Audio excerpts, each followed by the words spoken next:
I got so much motherfucking design on right now.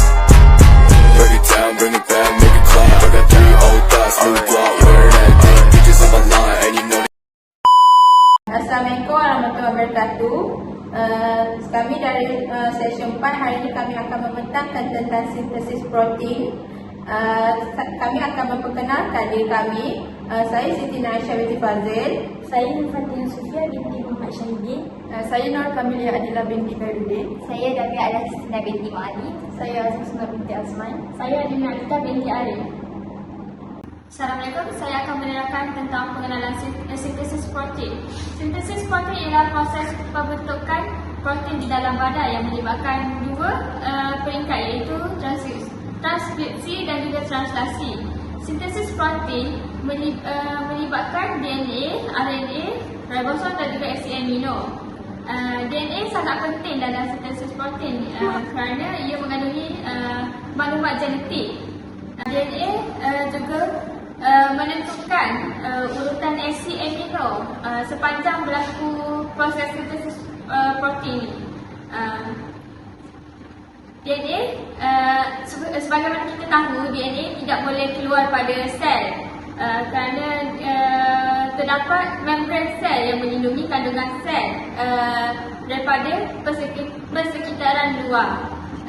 RNA ni akan menyalin DNA dan bergerak ke sitoplasma. RNA akan bergerak ke sitoplasma untuk diterjemahkan. Ribosom ialah tapak utama bagi sintesis protein. Ribosom akan membaca kod mRNA dan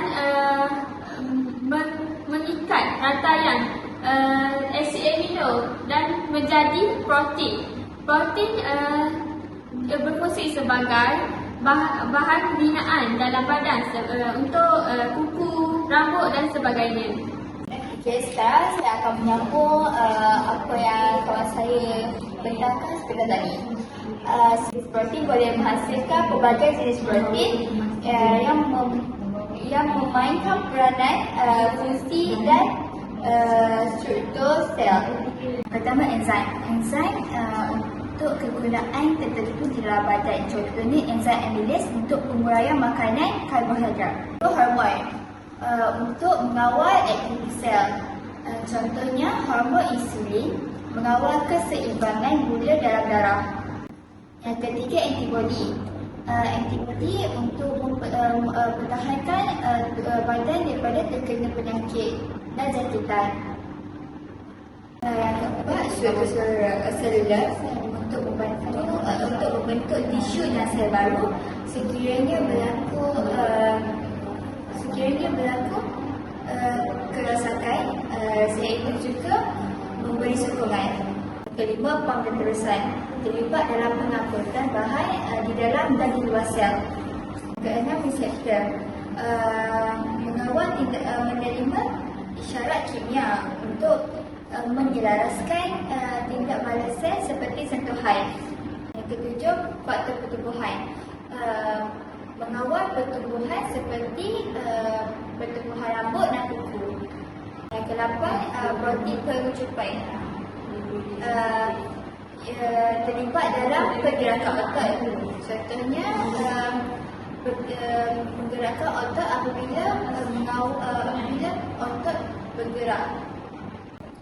Seperti yang kita tahu, proses sintesis protein ini ia berlaku di dalam sel sitoplasma yang terdapat di dalam sel nukleus tubuh badan kita. Proses ini terbahagi kepada dua, iaitu proses transkripsi dan juga proses translasi. Sekarang saya akan menerangkan mengenai proses transkripsi. Di dalam sel nukleus kita terdapat DNA. RNA berfungsi untuk membahagi DNA kita daripada terminator sehingga promoter. Apabila RNA telah tiba di kawasan promoter, itu bermakna telah selesai proses inisiasi, iaitu proses pembahagi. Kemudian RNA tersebut akan berpatah balik semula ke terminator untuk melakukan proses elongasi, iaitu proses menyalin maklumat DNA tersebut. Setelah RNA telah menyalin semua maklumat DNA tersebut, RNA tersebut akan membentuk mRNA. Oleh itu, telah berakhirlah proses transkripsi ini. Sekarang saya akan beri kepada kawan saya untuk menerangkan proses translasi. Assalamualaikum. Hari ini saya akan menyambung pembentangan yang berkaitan mekanisme sintesis protein bagi proses translasi. Proses translasi ni dia melibatkan antara mRNA dan ribosom. Kita semua tahu iaitu ribosom iaitu tapak sintesis protein. Dia tapak untuk membentuk protein. Apabila mRNA bertemu dengan ribosom, dia akan memulakan kodonnya iaitu dengan permulaan AUG bagi kodon start. Translasi ni punya 3 tahap, iaitu tahap pertama inisiasi, elongasi dan terminasi. Pada tahap inisiasi iaitu tahap antara mRNA bertemu dengan ribosom untuk memulakan kodon. Kodon yang pertama, kodon bagi permulaan ialah kodon AUG. Bagi elongasi iaitu antara mRNA dan tRNA.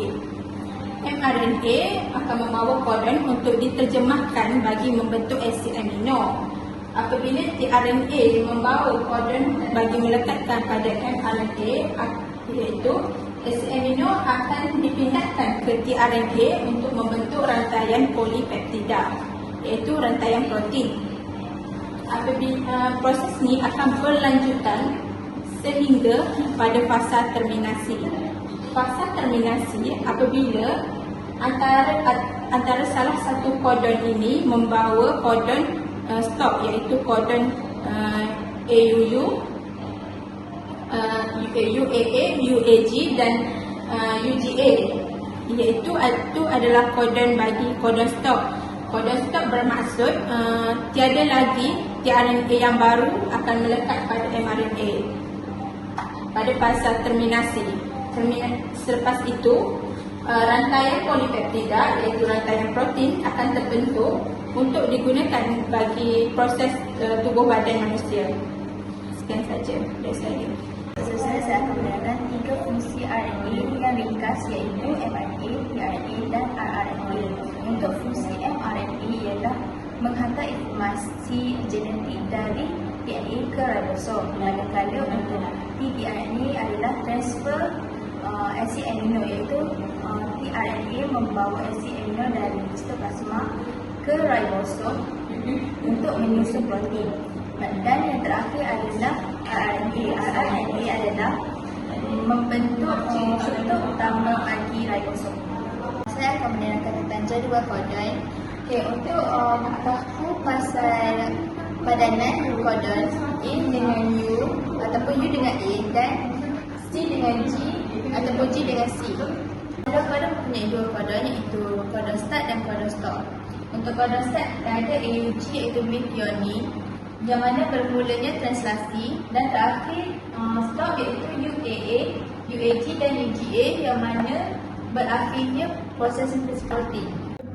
Pada ini sangat penting untuk proses sintesis protein, translasi dan transkripsi. Sekarang saya akan menerangkan tentang kepentingan dan keperluan protein dalam tubuh badan.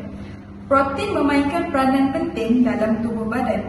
Hal ini kerana ia sebagai pembentukan dan pemeliharaan tisu termasuk otot, kulit dan rambut.